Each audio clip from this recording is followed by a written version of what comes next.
Bonjour, alors aujourd'hui vidéo un peu courte je pense, enfin ça se trouve même pas parce que je vais peut-être m'étaler. On va parler de Ant de Mario Gulli aux éditions Réflexion en France.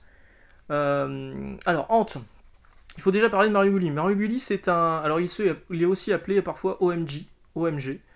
C'est aussi un de ses pseudos quand il dessine. Donc c'est un Américain qui a fait de la prison pour tentative de vol à main armée. En prison, il a essayé d'améliorer son dessin, parce qu'il dessinait déjà pas mal.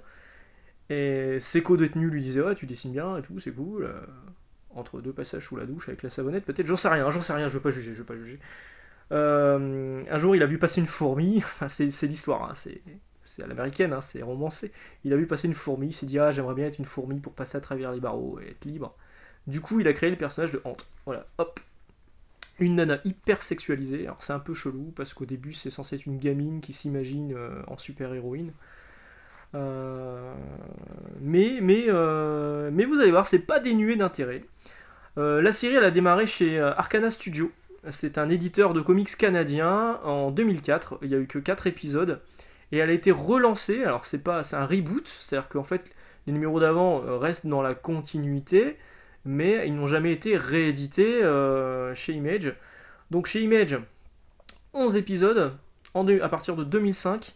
Le 12e épisode devait mettre un terme à un arc particulier de la série. Il ne sortira jamais, car dans l'épisode 8, Image a gueulé un petit peu. Et les lecteurs ont gueulé un petit peu parce que l'épisode 8 a de la nudité dedans.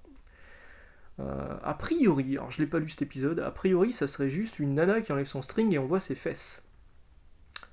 On a quand même vu bien pire en France, chez du Edica, chez Fluide Glacial ou machin quoi. Mais aux États-Unis ils sont tellement puritains, voilà, ça a choqué. L'aventure Image s'est terminée au 11e épisode alors que le 12e était déjà annoncé et devait en plus marquer la fin d'une époque, d'une période. Eric Larsen était un fervent défenseur du personnage de Hant de Mario Gulli, il trouvait que c'était vraiment bien, que le dessin était très bon. Alors le dessin, on va en parler justement. Alors là, vous avez une couverture la plus putassière du monde de J. Scott Campbell. Elle est dégueulasse cette couverture. J'adore J. Scott Campbell, hein, mais franchement, acheter ça, moi déjà, j'étais limite honteux à l'acheter. Elle est horrible cette couverture. Qu'est-ce que c'est que ces fesses? On dirait un gland le truc. Euh, Enfin ouais, non, c'est bizarre. Alors le trait de Mario Gulli, il est fortement inspiré de Greg Capullo. Ça se voit de toute façon, hein, je vais vous faire voir des images. Voilà. Fortement inspiré par Greg Capullo. Il est loin d'être moche. Franchement, il y a des trucs qui sont vraiment cool. Par contre, c'est très, très, très sexualisé. C'est très. Ben tiens, ça se voit. Vous voyez ce personnage qui est là? La bouche comme ça avec des petits traits qui partent comme ça. Bah, ça fait très Sam et Twitch dessiné par Capullo dans Spawn.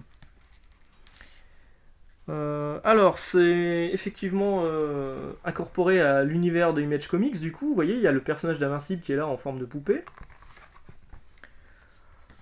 Donc la nana, un spray tout con. Je le fais bien le spray, hein, mine de rien. Et ce spray, ben, elle la transforme en super héros, super héroïne. Donc Ant, ça lui met une espèce de, ben, Invincible, il est encore là. Ah oui, elle se rend à une convention. Le faux Joker. Voilà.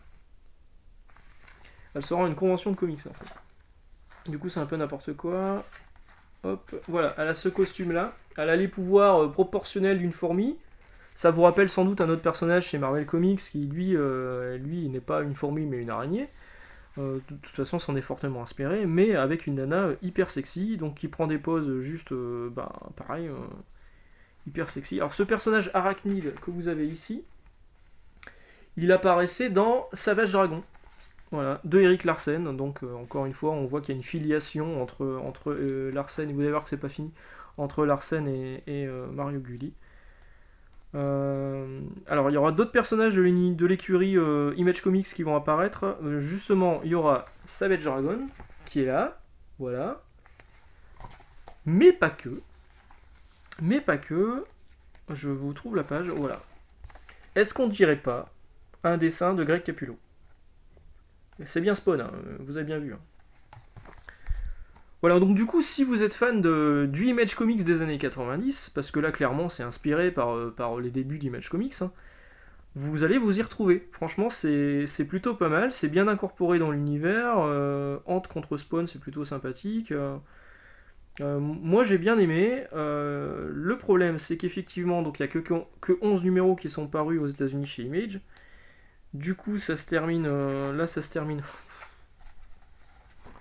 C'était nécessaire de faire ces pages là. Mais moi, je vous les montre. Ça se termine dans ce TPB au chapitre 5. Et ça se termine par un à suivre. Voilà. Donc ça, c'est paru en 2018, je crois. Je vais vérifier. 2018 aux éditions Réflexion. C'est ça, 2018. Et cette année, donc la fin août, alors fin août, ça peut encore bouger, hein, parce qu'aux éditions Réflexion, ils ont eu plusieurs dates qui ont été annoncées pour le tome 2, et ça a été décalé. Et le tome 2 sortirait fin août. Alors c'est un peu un tome 2 inédit du coup, parce qu'aux États-Unis, il n'y a eu qu'un seul trade paperback qui reprend ces 5 épisodes, et la suite, elle est toujours restée inédite et que en floppy. Voilà, elle n'était pas du tout sortie en TPB. Du coup, avoir un tome en français, bah, c'est plutôt cool. Merci aux éditions Réflexion, hein, c'est vraiment sympa. Maintenant, qu'est-ce que les éditions Réflexion vont faire? Est-ce qu'il y aura jusqu'à l'épisode 11, donc les 6 derniers épisodes? Je ne sais pas, je serai fixé à la fin du mois. Alors la série, donc, elle s'est arrêtée au numéro 11 aux États-Unis chez Image Comics, mais elle s'est retrouvée après chez Big City Comics, qui est un nouvel éditeur qui n'est pas resté dans la mémoire, où ils avaient annoncé 6 chapitres d'une nouvelle série qui s'appelait Ant Unleashed, donc Ant sans entrave, enfin relâché totalement, enfin en roue libre, on va dire, Ant en roue libre, la fourmi en roue libre, ouais, très bien.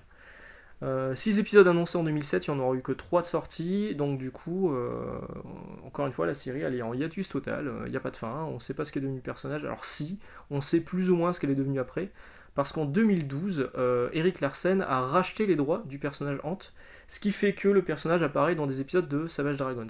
A la base, Erik Larsen voulait sortir un 12e épisode pour clôturer la période Image Comics, parce que le scénario était déjà écrit, et faire une nouvelle série dans la foulée, sauf que la nouvelle série on l'a jamais vu arriver, et le personnage est juste apparu dans quelques épisodes de Savage Dragons, mais rien n'est arrêté, hein, comme les droits appartiennent à Erik Larsen, il peut très bien du jour au lendemain se dire bon bah voilà, je vais lancer ma série Ant, et puis on verra ce que ça donne.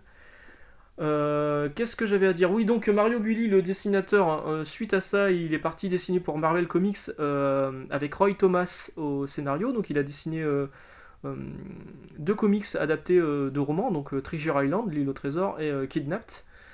Ça c'est pour 2007, et depuis, il fait quelques épisodes par-ci par-là. Il a fait un Hulk, mais rien de vraiment marquant. C'est dommage parce que enfin, je trouve que son trait, il est sympa. Enfin, c'est du Capullo, hein. C'est un peu comme Victor Bogdanovich, je crois que c'est ça, Bogdanovich, chez DC Comics, qui a un trait qui est très très... Bon, alors maintenant, il s'en éloigne un petit peu plus, hein, mais qui a un trait qui ressemblait fortement au début à du Greg Capullo. Ouais. Bon, ça peut se comprendre, hein. Après, chez Marvel, pendant un moment, il y a eu beaucoup de clones. Alors, il y a des gens qui accusent justement Pepe Larraz, les dessinateurs de House of X, de faire du Stuart Immonen. Bon, je trouve qu'ils ont quand même leur style à eux. C'est vrai que parfois il y a des pages qui ressemblent un petit peu, il y a des traits qui ressemblent un petit peu, mais voilà. Ah bah tiens, on voit le coup de la bombe. Alors évidemment, comme c'est très putassier. Ah, le mec il sortait de prison en même temps, hein. Bon, il devait avoir la dalle. Donc du coup, je me demande ce qui est destiné à ses co-détenus. Donc du coup, pour mettre son spray et se transformer en hante, il faut qu'elle enlève toutes ses fringues. En fait, là-dessus, elle est complètement à poil, hein. C'est juste une couche rouge. C'est de la peinture métallisée rouge, hein. Elle pourrait être sponsor par Ferrari. Voilà, j'en ai terminé aujourd'hui pour Ant. J'espère que ça vous intéresse un petit peu. Encore une fois, le tome 1 est disponible chez les éditions Réflexion, et le tome 2 devrait arriver. J'espère qu'il arrivera le 28 août, vraiment. Moi, j'ai envie de le lire.